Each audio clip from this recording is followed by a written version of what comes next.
Good day, ladies and gentlemen. Welcome to Drux Milan on Boxing. We've got a busy weekend of boxing ahead of us. Let's start with what's going down Saturday night at the MGM Grand in Las Vegas. We've got one of the rising American stars, 26 and over 15 knockouts, Devin the Dream Haney, defending his WBC lightweight belt, whether you consider it the WBC world title or not. I think the man should be George Kambosos Jr. there. But anyway, it's a WBC belt. He is a young up-and-coming star, Devin Haney, and he is defending it against another formidable fighter who is Joseph Jojo Diaz Jr. Diaz himself has got a very good record of 32 1-1 with 15 knockouts. He's a former IBF super featherweight world champion, and he also has something to prove. Now, Devin Haney is a tall, rangy lightweight, and he has gone from strength to strength. His last two fights, he beat sort of faded veterans, guys that used to be world champion in a couple of weights. First one was Yuriorkis Gamboa. He won well enough on points. The second one was Jorge Linares. Now we know Linares always brings it, and he did against Haney. Haney won well enough on points, but Linares managed to stagger Haney a couple of times with some good shots. And Linares is also not known as a guy who has a granite chin, and Haney couldn't put him away, neither could he put away Yuriorkis Gamboa. So that's a criticism against Devin Haney. He doesn't seem to have a firepower that a Teofimo Lopez or Tank Davis or even Ryan Garcia has. But there's been many good champions over the years who didn't have a big knockout punch. You don't need that necessarily to be successful in boxing. Maybe there's too much emphasis on that, because Devin Haney does all the fundamentals well. He's got a really great educated jab. It's quick, it's busy, he varies it to the body, into the head, he throws it several ways. That's one thing I like about him. And then he's got all the other punches in the book, and he's busy, and he's got quick hands and quick feet. As I've said, not the greatest of chins.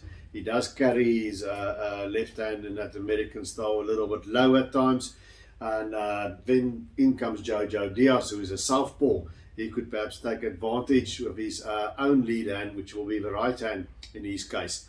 Now Jojo Diaz, the former Olympian, he's never quite, his career never quite took fire with that lofty expectations that comes from that sort of amateur pedigree. His first world title shot at featherweight, he was outpointed by Gary Russell Jr.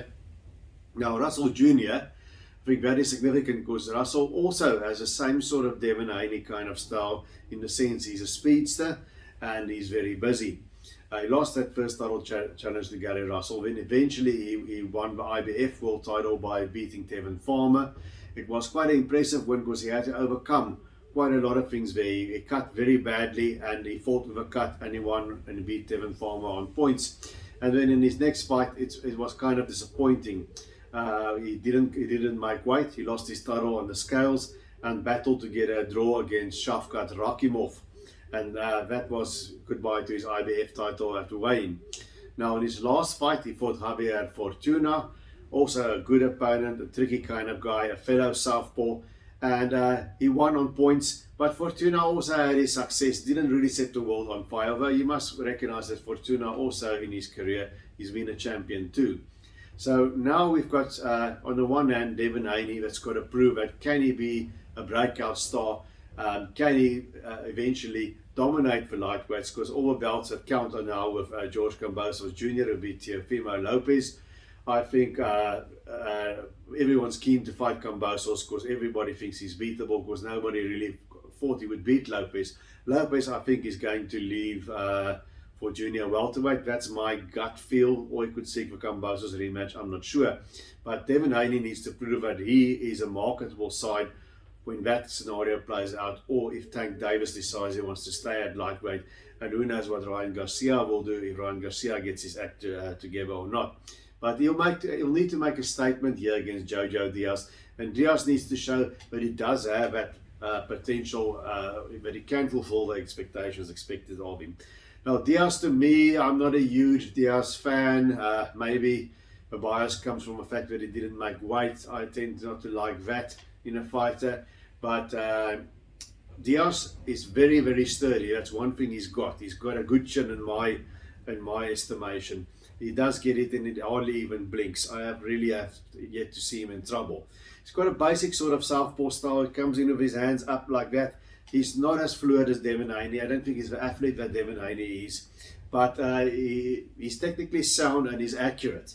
He's also he's not a guy who throws lots of punches. His work rate falls away, but what he throws, he makes it count. He's a good body puncher, and he'll need that against Devin Haney. So Diaz is going to have to really find another gear, be a bit more aggressive. He's going to have to time Devin Haney, because Haney is the quicker guy, the way I see it, and he's going to have to work that body. He's going to try and hurt Devin Haney like Jorge Linares did, and then he'll have to be able to finish Devin Haney. Now, I don't know if he has the kind of fire in his belly to go full blast that will need to take Haney out. So for me, I'm going with a younger guy. Not that Diaz is old, he's also a young guy, but I think Devin Haney is quicker. He's more athletic, and I think he's busier. So for Jojo Diaz to win, he's going to have to time Haney, and he's going to have to hurt him enough to take him out. And I don't think Jojo Diaz, we say Devin Haney is not a puncher, but I don't think Jojo Diaz, I think he's a little bit more in his shots than Devin Haney, but I don't think he's a big puncher who's going to get Devin Haney out of it. So it will be a compelling matchup. I think Jojo Diaz will definitely compete. I don't think it will be an easy fight for Devin Haney, but in the end, I can't see Devin Haney knocking out Jojo Diaz. If there's going to be a knockout, I think it will be Jojo Diaz. But as I've said, I don't think he's got that extra fire to just get his guy out of it. He's been historically a good finisher, but I don't think he can throw enough punches, be busy enough to get Devin Haney out of it, because he's not going to win a boxing match. Haney's got the height. Haney's got a substantial reach advantage over Jojo Diaz. So I think he's going to have a jab in Diaz's face all night long. So I just think Devin Haney, for me, wins the Jojo Diaz fight on points. I don't know if it'll be a statement win. In order if it's to be a statement win and not be a knockout, he's going to have to really dazzle. I think Jojo Diaz will always compete with anyone in the world, but I'm going with Devin Haney here. But Jojo Diaz is a live dog in there. Haney has shown some vulnerability, and Diaz, unlike Jorge Linares or before him Yoriorkis Gamboa, he's not a guy who is shot born. That's a big distinction. So there is a bit of a test there for Devin Haney. But for me, it's Haney on points. Leave a comment in the comment sections. Tell me what you think, whether you agree or disagree, whether you think I'm underestimating Jojo Diaz. And if you like what I've done, please give the channel a thumbs up and a subscribe. And until we see each other again, remember to keep those gloves up.